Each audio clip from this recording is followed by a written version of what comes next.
निश्चित रूपे प्रकृत कह गले इलेक्शन पाखे आसला गोटे मास रहा बाकी रहा भितर जदि किसी नुआ चेहरा को टिकेट दि जाए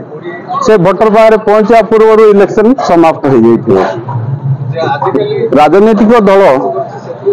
दीर्घ 6 मास पूर्व टिकेट व्यवस्था करने कथा कि कर्मी माने कैंडिडेट को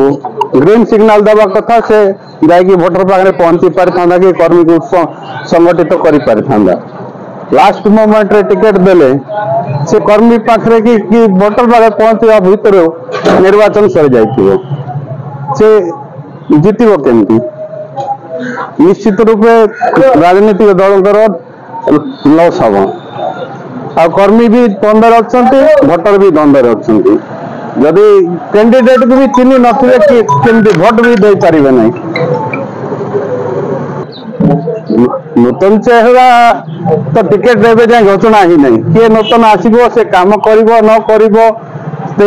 विषय भोटर जाना पूर्व तो समय अतिबाहित हो जाए से कथा मु पूर्व भी कहूली जदि 6 मास पूर्व टिकेट दि जा पारि था से कर्मी प्रत्येक जगह भ्रमण कर गाँ गली जाकि प्रचार करते लोक ता विषय जानवा पाई था से प्रकृत ठीक लोक ना नहीं तापर निष्पत्ति नहीं था वोट दे था एवं लोकों पाखे भी निष्पत्ति नापी भी समय नहीं।